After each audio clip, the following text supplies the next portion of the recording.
When did you know a student wouldn't walk out of your classroom alive? Samir fell out of his chair behind me and started clutching his nose as blood poured between his fingers. The entire class gasped as he tried to speak through the blood flowing down his chin. Something in my lunch. Then his eyes rolled back and he collapsed onto the floor. His body went limp and more blood pooled around his head from his nose. I dropped the marker and rushed to his side and yelled for someone to get help. Before I could check his pulse, a guy named Luca Olsen jumped up from his seat in the back row. He pushed through the crowd of students and screamed, "Wait! Don't move him! I know what's wrong with him! I'll be back!" He sprinted out of the classroom before I could stop him. I called the office and told them to send the nurse immediately and call 911. Mrs. Schroeder arrived within minutes carrying her medical bag. She checked Samir's pulse and her face went pale. She announced his heartbeat was dangerously slow and getting weaker.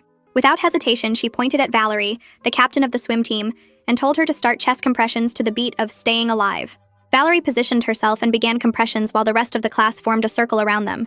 Many were crying or holding each other. I kept checking the door for paramedics while Mrs. Schroeder monitored Samir's vital signs.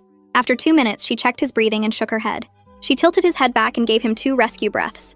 His chest rose and fell, but he remained unresponsive. Valerie resumed compressions, sweat dripping down her face from the effort. The class watched helplessly as their classmate's lips turned blue, and his skin took on a grayish tone. Mrs. Schroeder pulled out a penlight and lifted Samir's eyelids one at a time. The left pupil contracted normally, but the right remained fixed and dilated. She looked up with a mix of relief and concern, saying he was alive but barely. She instructed students to elevate his legs to keep blood flowing to his brain. 10 agonizing minutes passed before Luca burst back through the door. He was breathing hard and had garbage stains on his clothes from diving through trash cans. In his hands was a cafeteria tray with a half-eaten sandwich and apple core. Everyone turned to stare as he set it on a nearby desk. I found his lunch. Look at the sandwich. We gathered around while 2 students continued CPR on Samir. The sandwich had 2 bites taken out of it, and between the bread and turkey was a layer of something black. Not mold or rot, but a deliberately spread substance that looked like tar. It had a chemical sheen and had partially absorbed into the bread. Luca carefully pulled the sandwich apart, revealing more of the black paste. Some had mixed with the mayo, creating gray streaks. The smell was faintly chemical, making several students back away. Mrs. Schroeder grabbed it and immediately told everyone not to touch it before calling poison control. The paramedics finally arrived as she was describing the substance. They took over CPR and started an IV while one bagged the sandwich as evidence. I heard them radio about a possible poisoning case and mention preparing decontamination procedures. The whole class watched as they wheeled Samir out on a stretcher. Police arrived shortly after and sealed off Samir's desk. They interviewed students who'd been sitting nearby and took the rest of the lunch tray as evidence. Luca explained finding it in the cafeteria dumpster, after remembering Samir had thrown it away after only a few bites. As the officers questioned us, I noticed them paying special attention to who had access to Samir's lunch. They asked about his friends, enemies, and daily routine. The cafeteria would be shut down pending investigation, and all food service areas would be searched. This wasn't food poisoning or an allergic reaction. Detective Giles pulled me aside and showed me a text they'd found on Samir's phone from an unknown number sent that morning. "Enjoy your lunch today. Consider it payback for what you did to my sister." The detective explained they'd traced the number to a burner phone purchased with cash, but security footage from the store showed a young man in a hoodie who looked familiar. As she showed me the grainy image, I realized with growing horror that I recognized the build and posture. "Mrs. Branson," the detective said quietly, "we need to talk about Luca Olsen. He found that sandwich awfully fast, didn't he?" I looked at the detective and felt my stomach twist into a knot because I'd been thinking the exact same thing. "I need to look at that footage again more carefully," I told her while rubbing my temples. She nodded and made a note on her pad before the principal's voice came over the intercom calling all faculty to the conference room immediately. I rushed down the hallway with other teachers and found Ronald Weber standing at the front of the room with his arms crossed. The principal stood beside him looking pale and kept checking his phone every few seconds. "Listen carefully," the principal said once everyone sat down. "Nobody talks to the media about what happened today." Ronald Weber stepped forward and pointed at each of us in turn. The school could face massive lawsuits if anyone says the wrong thing to reporters. He explained that all questions should go through his office and reminded us 3 times about liability issues. After the meeting ended, I caught Detective Giles in the hallway and pulled her aside near the water fountain. "That person in the hoodie buying the phone," I said quietly. "They had this specific slouch and head tilt I've seen before." She pulled out her notebook and asked me to write down everyone I could think of who moved that way. I started making a list but kept getting distracted by the image of that grainy security footage. That evening at home, I sat at my kitchen table staring at my laptop while my dinner got cold. My mind kept replaying the morning over and over like a broken record. Samir had thrown his lunch away so fast, way faster than normal.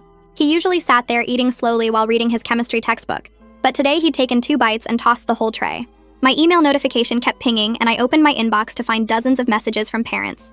Some were angry and demanding answers about school safety while others were scared for their kids. A few mentioned hearing rumors about some girl at another school that Samir had supposedly hurt last year.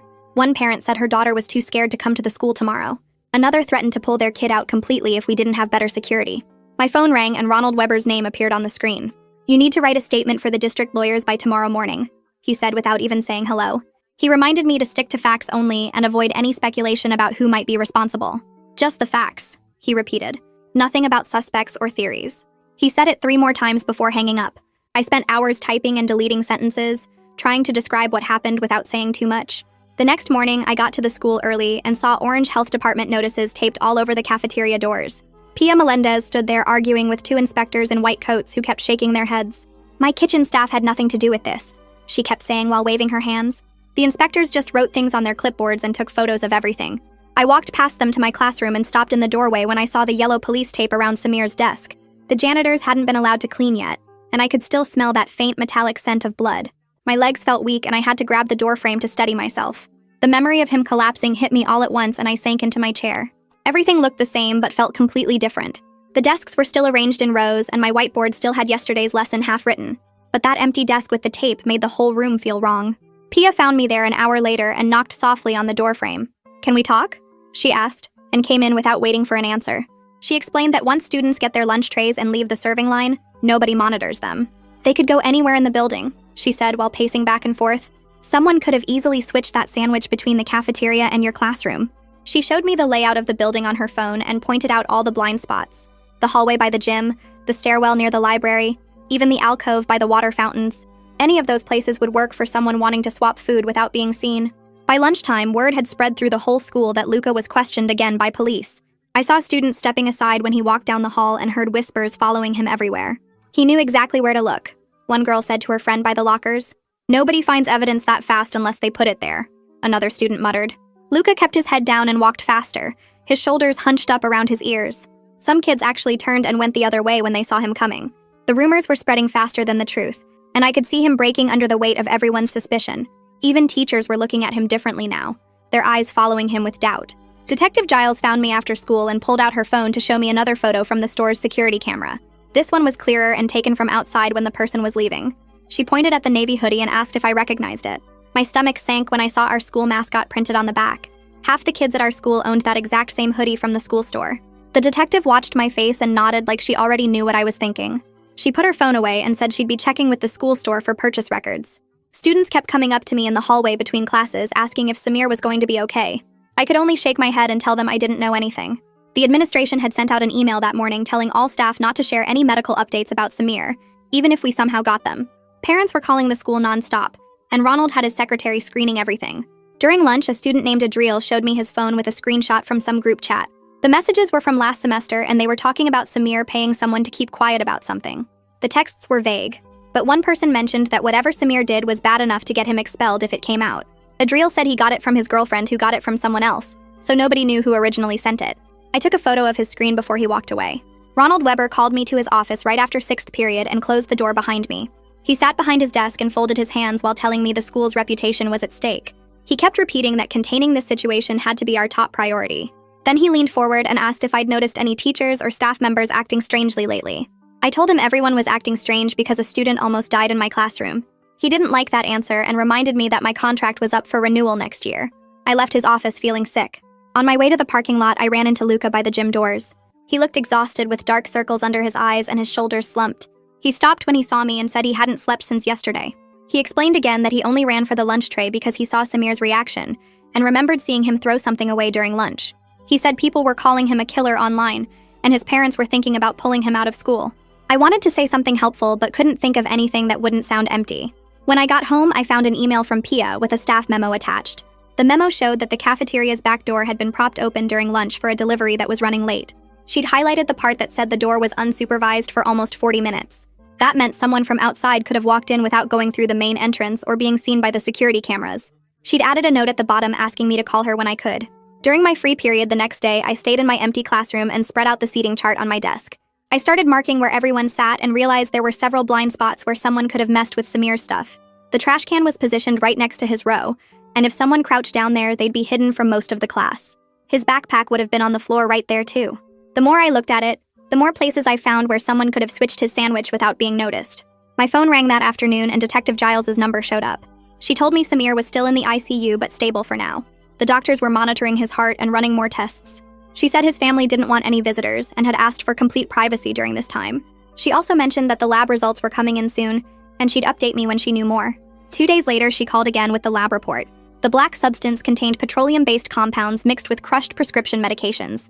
She listed off the chemicals they found and said this wasn't some random prank or accident. Someone had deliberately mixed these substances knowing they would cause serious harm. The combination was designed to be absorbed quickly through the stomach lining. She said they were treating this as attempted murder now. I met with Pia in her office behind the cafeteria that Friday. She had a clipboard with lists of names and was going through them one by one. She showed me everyone who had access to cleaning supplies and solvents near the food service areas.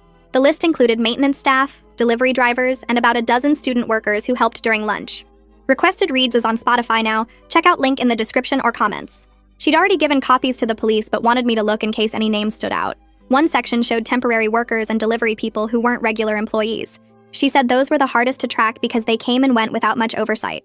After looking through the list for 20 minutes, the counselor knocked on Pia's door and asked to speak with me privately. We walked to her small office down the hall where she closed the door and pulled out a thick folder from her locked cabinet. She flipped through several pages before stopping at a document with Samir's name at the top and told me there was something I needed to know about last semester.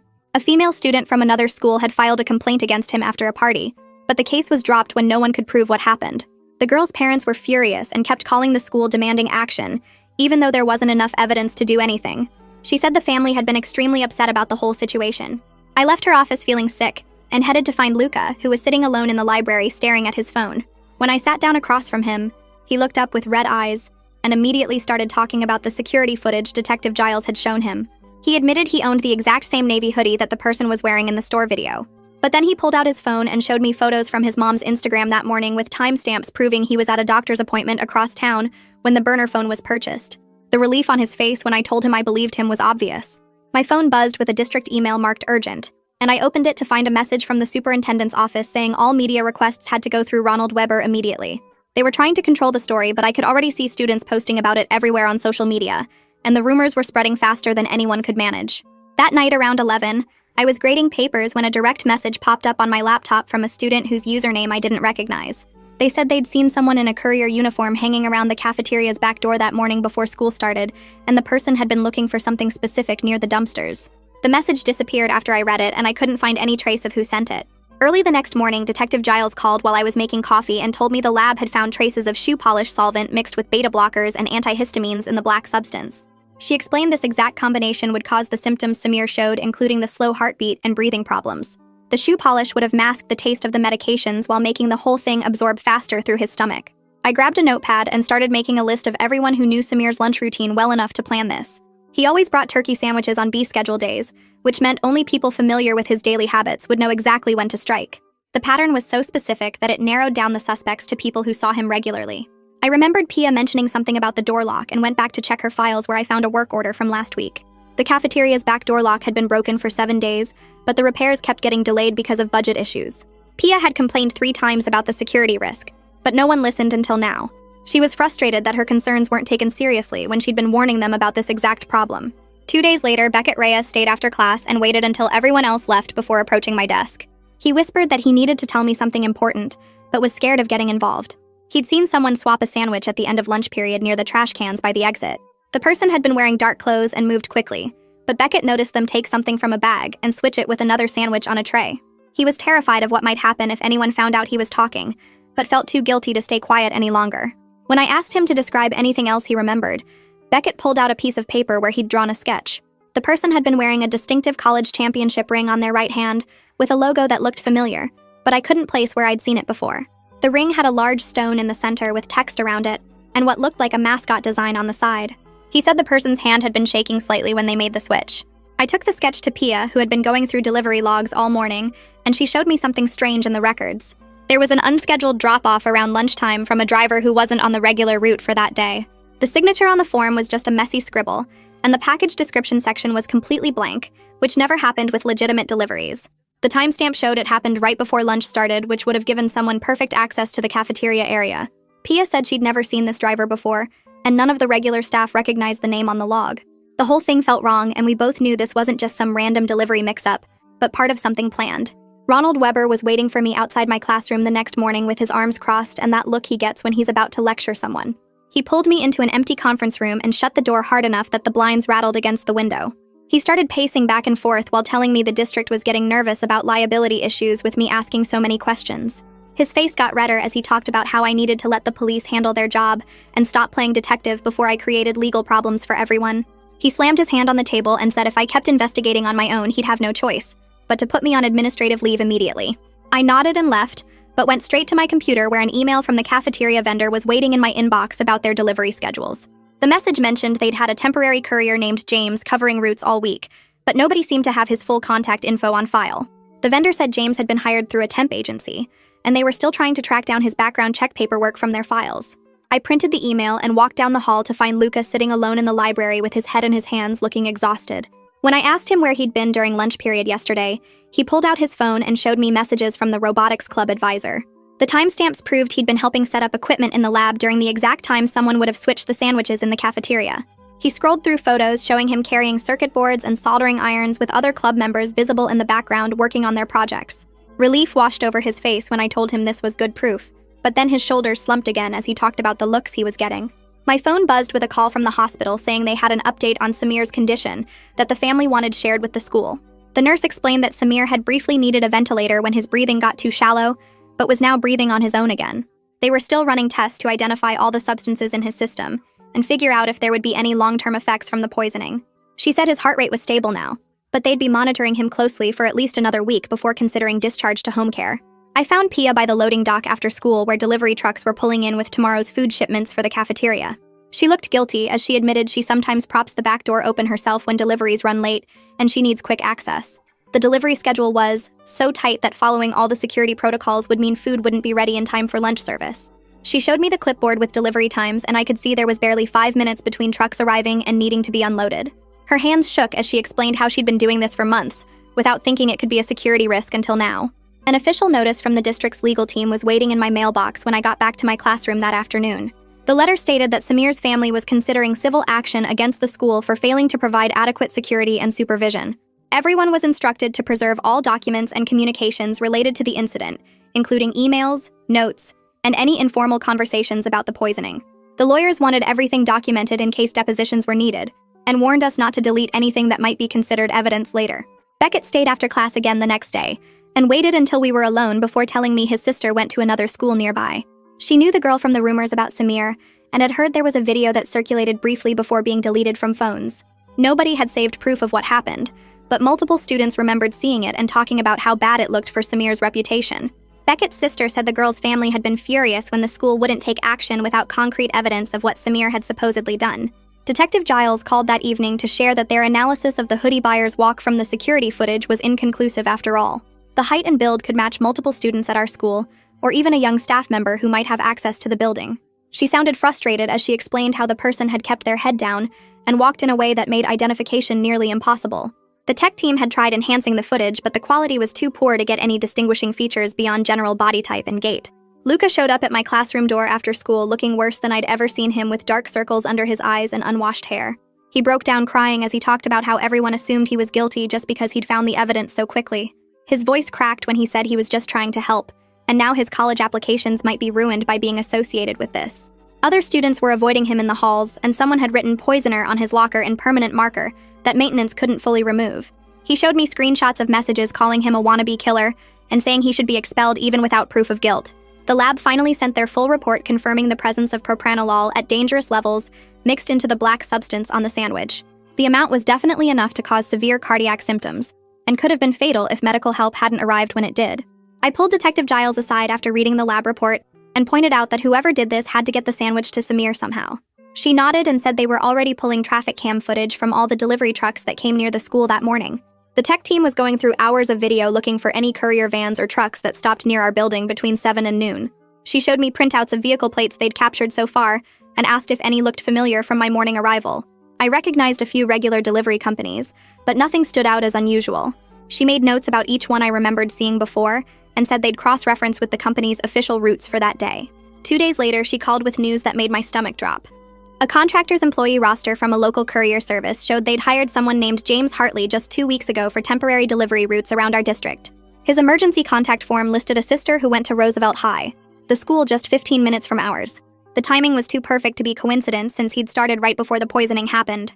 Detective Giles said she was heading to his apartment that afternoon to question him and would update me after. She called me that evening and her voice was tight with excitement.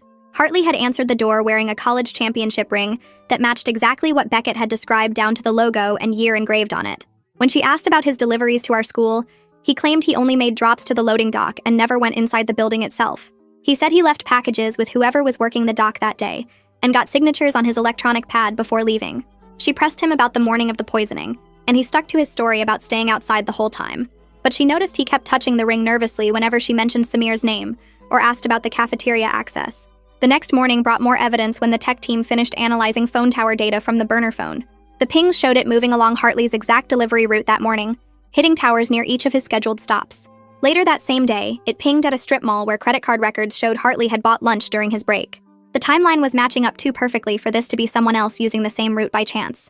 Detective Giles said they needed just a bit more evidence before they could arrest him. That same afternoon, I found out through an email from Ronald Weber that Luca had been suspended pending the investigation's outcome, even though there wasn't any real evidence against him. The email said it was for his own safety and the safety of other students, but I knew it was really about protecting the school from liability. I checked social media that night and wanted to throw my phone across the room. Students were posting horrible things about Luca, calling him a wannabe killer and saying he should be expelled or worse. Someone had started a petition to ban him from graduation, and it already had over 200 signatures. The comments under his old Instagram posts were brutal, with people saying they always knew something was off about him. His mom had posted asking people to stop harassing her son, and someone had responded by posting her work address. I screenshot everything to send to Detective Giles as evidence of how badly this was affecting an innocent kid. Beckett came to my classroom before school the next day looking pale and shaky. He'd given his formal statement to police the night before, describing the ring and courier uniform in detail for the official record. The detective had recorded everything and had him sign multiple forms confirming his testimony was true. He told me the school counselor had put him in some kind of safety plan because he was scared someone might come after him for speaking up. They'd changed his schedule so he could leave through different exits and avoid the main hallways between classes. His parents were thinking about pulling him out for the rest of the year if things got worse. That afternoon, Pia found me in the teacher's lounge and mentioned something that made everything click. She remembered a delivery guy matching Hartley's description had asked her for directions to the service entrance 2 days before Samir got poisoned. She hadn't thought anything of it at the time since new drivers often got confused by our building's layout.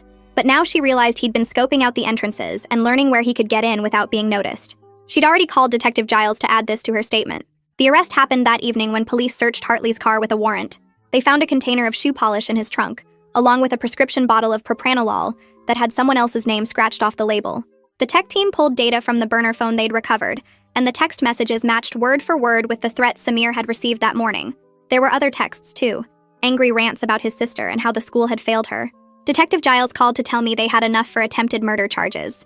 The next morning, I stormed into Ronald Weber's office without knocking and told him Luca's suspension needed to be lifted immediately. I showed him the arrest report and said if he didn't clear Luca's name right now, I'd go to the school board myself and tell them how he'd suspended an innocent student to cover the school's ass. He tried to argue about procedures and investigations, but I cut him off and said the evidence was clear that Hartley did it, not Luca. I threatened to call the local news and tell them about a student being punished without any evidence while the real criminal was already in custody. Weber's face went red, but he picked up his phone and called someone about reversing the suspension immediately. Later that day, Detective Giles called with the final piece of the puzzle. Hartley had confessed during interrogation that his sister was the girl who'd filed the complaint against Samir last year at Roosevelt High. When the school didn't do anything because there wasn't enough evidence, he decided to take matters into his own hands to make Samir understand what real fear felt like. He'd been planning it for weeks, getting the job at the courier company specifically to access our school, and studying Samir's routine until he knew exactly when and where to make the switch. The hospital called the next morning with an update that made my stomach drop. Samir was finally off the ventilator, but the doctors said he'd need weeks of cardiac monitoring and might have cognitive effects from the oxygen deprivation during those critical minutes. His mom sent another email saying his recovery would be long and complicated with physical therapy and regular brain scans to check for damage. I spent my lunch period looking for Luca and found him sitting alone in the library corner where nobody else ever went. His backpack had new graffiti on it, and someone had scratched something nasty into his locker that morning. I sat down across from him and apologized for doubting him, even if I never said it out loud. He looked up from his book and said he knew people would always wonder if he was somehow involved no matter what the evidence showed. His college acceptance letters were sitting on the table, and I noticed he'd crossed out 3 schools already. Weber called me to his office that afternoon and told me he was lifting Luca's suspension, but wouldn't make any public statement about clearing his name. He kept tapping his pen on his desk while explaining that formally accusing him, then retracting it, could open the school to defamation lawsuits. The paperwork would just say the suspension was reversed due to new information in the investigation. No apology, no acknowledgement of the mistake, just bureaucratic language that protected the school's liability. Pia caught me in the hallway later and showed me the new protocols she'd already started implementing. Every delivery driver would now have to check in at the main office and wear a bright orange visitor badge that couldn't be hidden. She'd also installed new locks on all the service doors that couldn't be propped open anymore. The maintenance guys were complaining about having to use their keycards every single time, but she didn't care. She walked me around to show where she'd put chains on the dumpster lids too, so nobody could dig through them looking for evidence or planting something. Detective Giles called that evening to tell me Hartley would face attempted murder charges. But there was a problem. His sister refused to participate in the case at all, and just wanted to move on with her life without more trauma. Without her testimony about what happened with Samir last year, the motive would be harder to prove in court. The detective sounded frustrated but said they had enough physical evidence to proceed anyway. I spent that night thinking about how fast the rumors had spread and poisoned Luca's reputation before we knew anything. The group chats and social media posts had convicted him within hours based on nothing but suspicion. I decided I needed to address this with my students when classes resumed the next week. We arranged the desks in a circle for our first class back, and I told everyone we could express our fears and anger without naming any suspects or victims. Many students were struggling with feeling unsafe in a place they'd always thought was secure. Some cried while talking about watching Samir almost die on our classroom floor.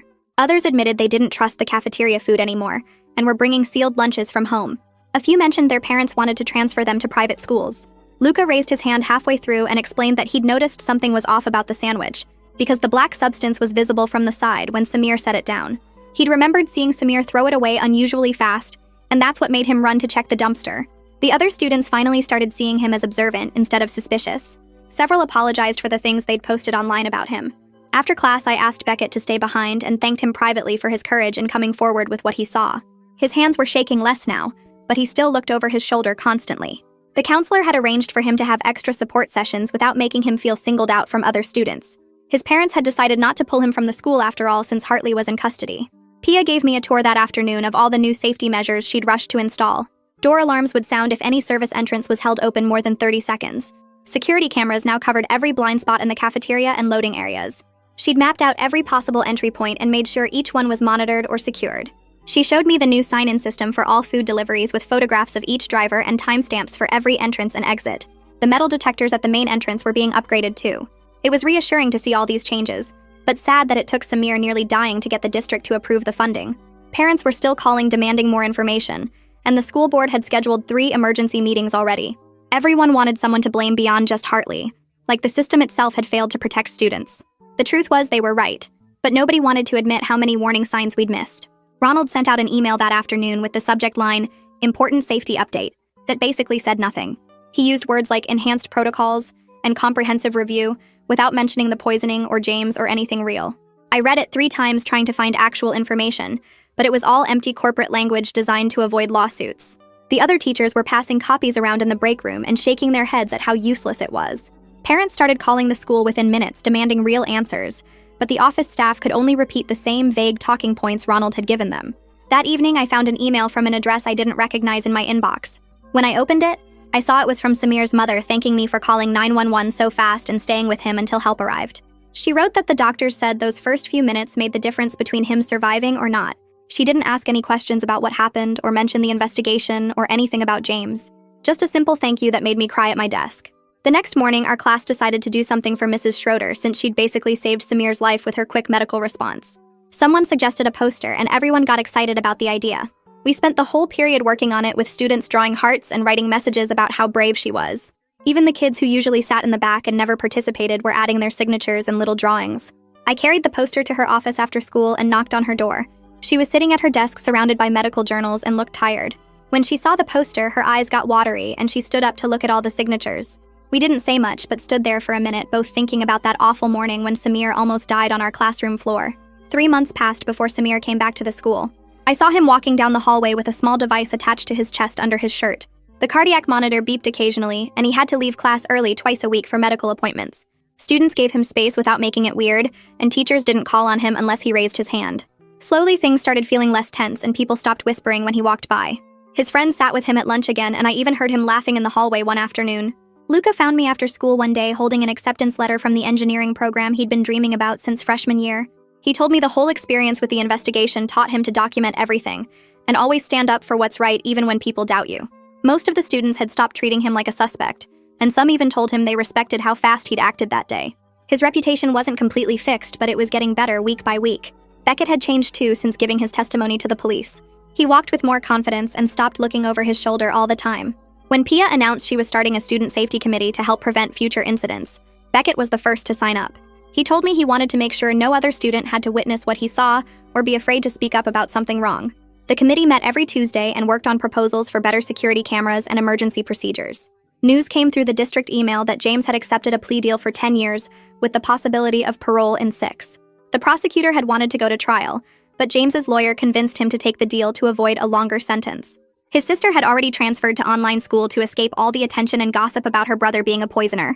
The detective told me privately that the sister still refused to talk about what happened with Samir the year before and just wanted to disappear. At least the cycle of revenge had finally stopped, even if the damage couldn't be undone. 6 months after that terrifying morning when Samir collapsed, our class had found its rhythm again.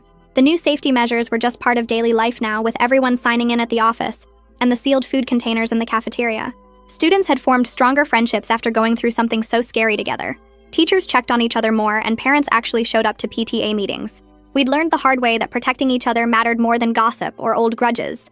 The metal detectors and security cameras couldn't prevent everything, but at least people were paying attention now. Samir was back to getting good grades, and Luca was preparing for college. Beckett's safety committee had gotten 3 of their proposals approved by the school board. Even Ronald had started actually listening when teachers raised concerns, instead of just worrying about liability. We weren't the same school we'd been before the poisoning, but maybe we were better in some ways. We'd survived something terrible and come out knowing that looking out for each other wasn't just nice to do, but necessary for everyone's survival. That's where we'll close today. Thanks for being here. It honestly makes these stories so much more meaningful. Subscribe and let's keep the good vibes going.